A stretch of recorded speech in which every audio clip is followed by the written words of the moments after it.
Hey everyone, welcome back to another easy Excel tutorial. So in this video, I'm going to show you how to identify and remove duplicates. So let's first start with identifying duplicates, and I'll show you two easy ways to do it.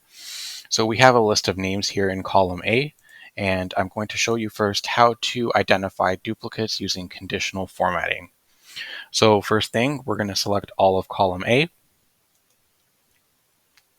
Then in our ribbon here, we're going to go to the Home tab and Conditional Formatting, highlight Cell Rules, and then Duplicate Values. And we can just make those in a light red fill with dark red text. Hit OK.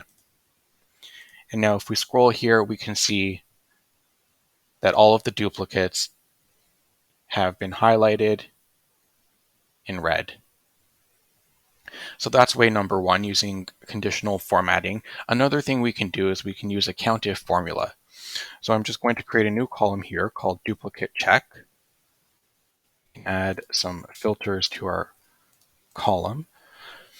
And we're going to use equals Countif to enter our range, which is basically all of column A. So we're going to check column A for duplicates. And for the criteria, we will just select the cell here. Basically what it's going to do is it's going to search all of column A and count any time where this name appears. Hit enter. We'll just drop down our formula and let that calculate automatically. And now when we go to filter our column here, anything greater than 1 would be considered a duplicate. So we can see, again, everything is highlighted in red, but this is just another way to check for duplicates using the Countif formula. We can now put the data in order, so we can see these are all of our duplicates. So that's duplicate identification. Now let's say we wanted to remove duplicates. Very easy.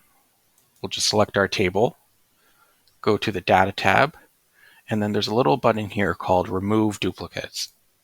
So we'll just remove duplicates, and we're going to remove based on the name only. So we'll just uncheck Duplicate Check. 10 duplicate values found and removed. So if we go to filter our column here, only zeros and ones. And if we just take a look here, we have no more red columns. So I hope you enjoyed this video on identifying and removing duplicates. If you did, like and subscribe, and I'll be back with more easy Excel tutorials.